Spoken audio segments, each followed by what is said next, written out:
Los audios de la mañana.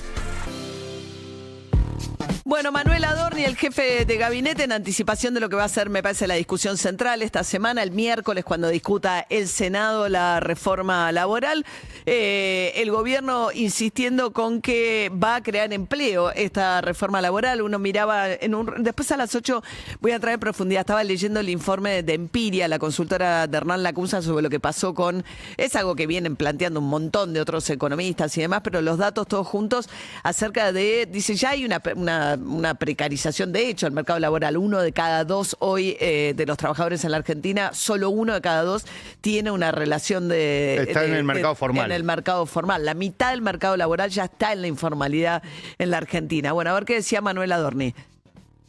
Bueno, hay que ver cuáles son los reales intereses de la CGT. A mí me cuesta entender, nos cuesta a todos comprender cómo quienes representan a los trabajadores no representan sus intereses. Representan los intereses propios de los sindicalistas. No sé qué defensa tiene un 43% de informalidad para la CGT. No sé qué defensa tiene los sueldos bajos. No sé qué defensa tiene la no generación de empleos. No, a ver, la CGT en general, el sindicalismo, ¿no? A ver, hace rato que la economía argentina lleva una década de estancamiento y que no produce empleo formal asalariado. Ahora, la destrucción del empleo formal asalariado estos últimos años se aceleró muchísimo, una tendencia que ya venía estos últimos 2 años de Milei, que es que se destruye empleo formal, más de 170.000 empleos, se crea muy poquito empleo formal y lo que se produce es una migración hacia el monotributo y la informalidad a una velocidad que no se había visto antes. Con una particularidad, que es la primera vez que la economía el año pasado creció y no generaste puesto de trabajo. Y si uno mira dentro de la serie, particularmente porque engloban dentro del kirchnerismo los, no sé, me parece que tenés un mandato de Néstor Kirchner, 2 de Cristina Kirchner y 1 de Alberto Fernández.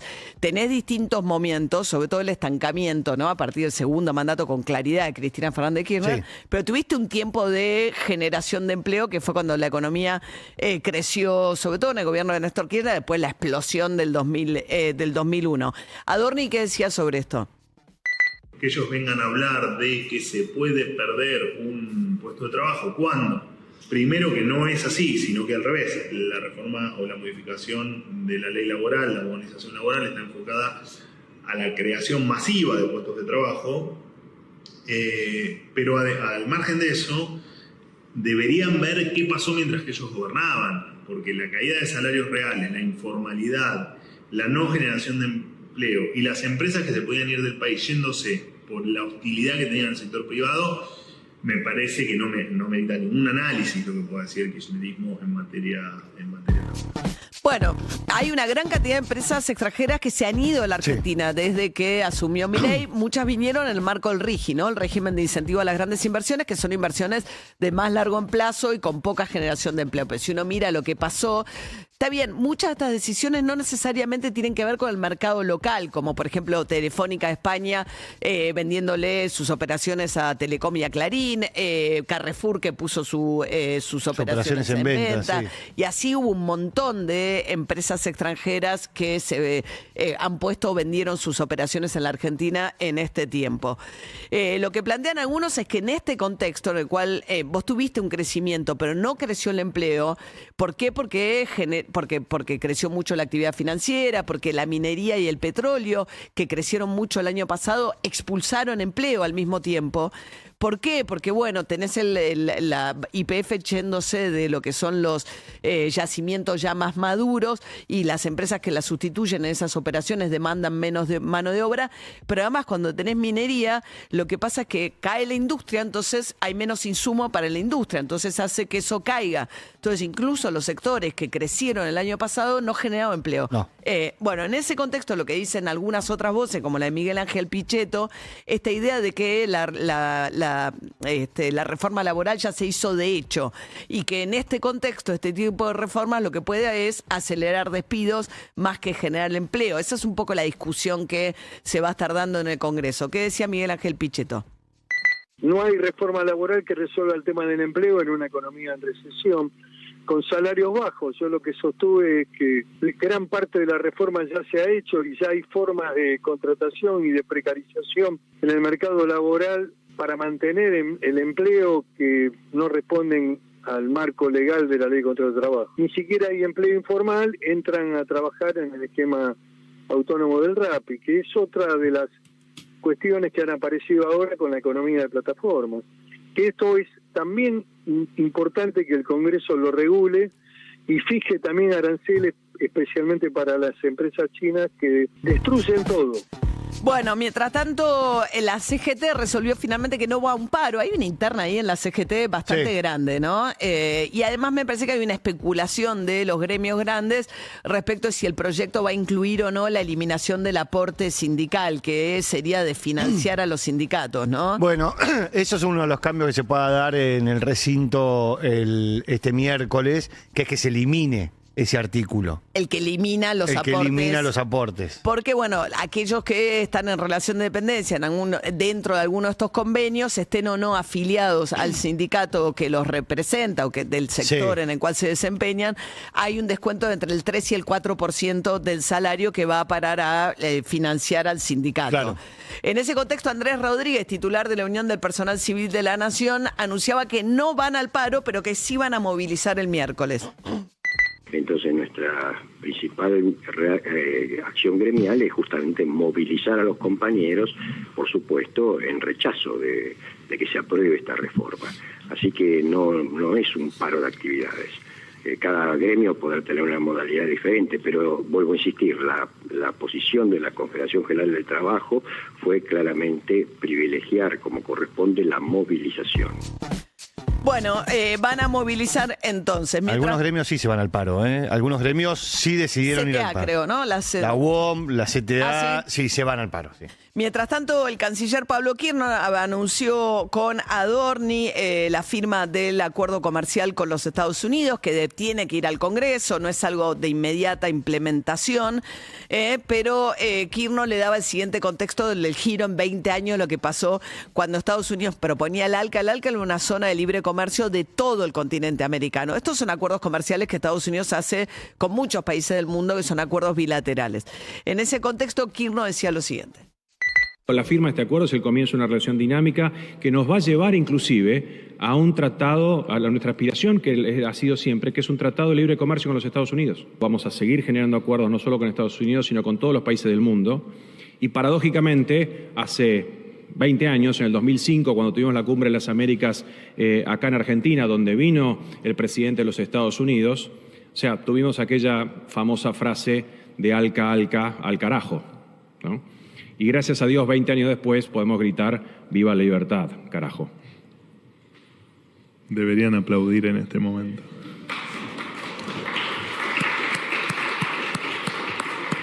Ahí le pide un aplauso a los periodistas que estaban en una conferencia de prensa. Era el momento donde, bueno... Y los periodistas aplauden. Algunos... Debe haber habido funcionarios públicos. Sí, me imagino que fueron los funcionarios. Había ahí... ALCA al carajo es lo que dijo Hugo Chávez cuando en Mar del Plata gobernaba Néstor Kirchner, venía la cumbre se suponía que iban a aprobar la zona de libre comercio que se llamaba el ALCA, eso sí era una zona de libre comercio, y los presidentes de inclinación de centro-izquierda, mayoritariamente rechazan eso, y ahí en un acto en el Estadio Mundialista, ahí es donde rechazan, pero los presidentes estaban en América, estaban en un hotel, estaba Bush. ¿Fue cuando viajó Maradona? Fue cuando viajó Maradona, el tren que... famoso tren que salió de Constitución. Turica, Maradona. Y estaba como en el pico de los presidentes bolivarianos, con Chávez en Venezuela. Bueno, estaba todo con matices, ¿no? Evo Morales en Bolivia, Lula no sé si en Brasil. No fue una de las últimas cumbres de Fidel Castro.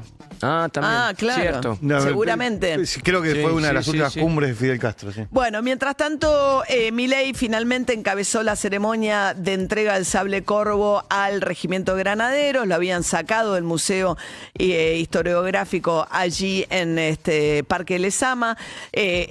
La ceremonia se hizo en San Lorenzo, donde San Martín libró una de las batallas más importantes por la independencia. Y ya después lo trajeron en helicóptero los granaderos para depositar el sable Corvo de San Martín en el regimiento de granaderos, donde Javier Milei aclaró que se va a poder visitar.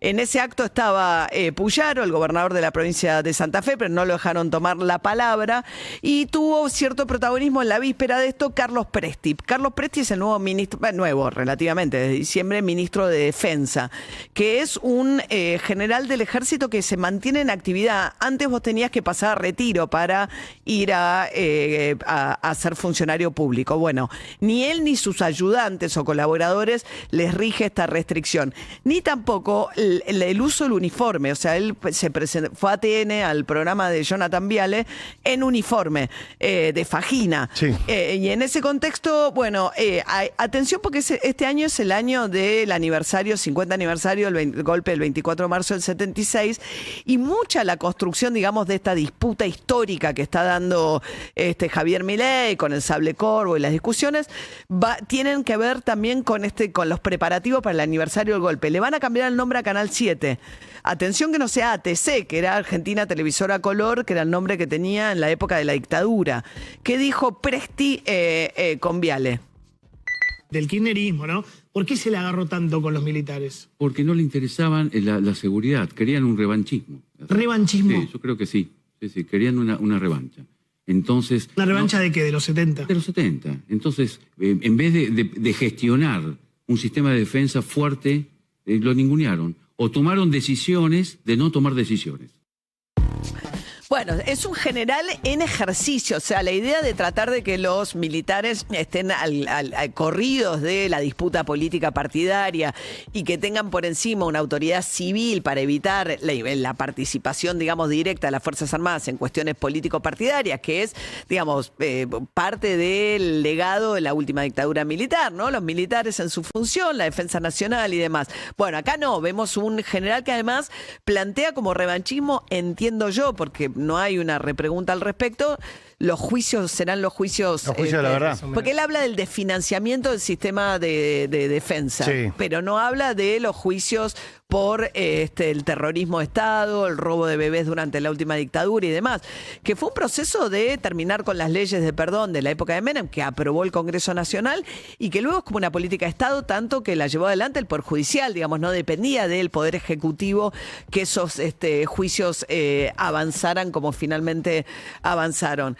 Bueno, mientras tanto también Mariano Cuño Libarona, el ministro de Justicia, en una nota con Romina Mangel, hablando de bajar la ley de imputabilidad, que es otra de las cuestiones que se va a estar discutiendo en extraordinarias en el Congreso Nacional. El fundamento de la imputabilidad es: el chico no comprende la criminalidad de sus actos ni dirige sus acciones. Artículo 34, en consecuencia, el Código Penal, en consecuencia es inimputable. Hoy, ese chico de 16 años, o el menor, el de 15, 14, conoce perfectamente lo que hace, qué está bien, qué está mal, actúa con dolo, tiene conocimiento, tiene comprensión. Los requisitos tienen que ser conocimiento y voluntad. Y hoy estos chicos lo tienen. Tal vez no lo tenían el chico de 1980, pero hoy lo tienen. Se refiere a 1980 porque es la ley de la época, justamente hablando de la dictadura de Videla, que es la que todavía está, con algunos cambios respecto a los regímenes juveniles y demás. Igual es paradójico porque la propia Patricia Bullrich o el gobierno habían argumentado que ahora es absolutamente imprescindible ir con esto porque ahora hay paco y hay droga y hay destrucción y hay marginalidad dentro de los adolescentes. Y si hay mayor marginalidad, supongo que hay menor comprensión y el problema... yo insisto, yo creo que algo hay que hacer. No me parece que no haya nada que hacer, pero tampoco es la situación actual. El punto es qué tipo de sanción vas a establecer entre los 12 o 13 años, la edad que le fijen, hasta los 17, cuando un menor entra en conflicto con la ley. Nada no es una respuesta, tampoco es la respuesta actual. El punto es igual pena que para un adulto o pena distinta. Bueno, es muy difícil en función de la jurisprudencia de la Corte y de los tratados internacionales que vos le des el mismo tipo de tratamiento a un chico de 13 que comete un delito que a un adulto. No, bueno, es que pero el proyecto no le da el mismo tratamiento.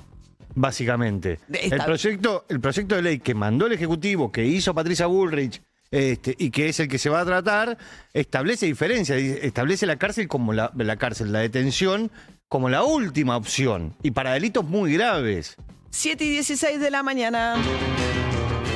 Blur. House.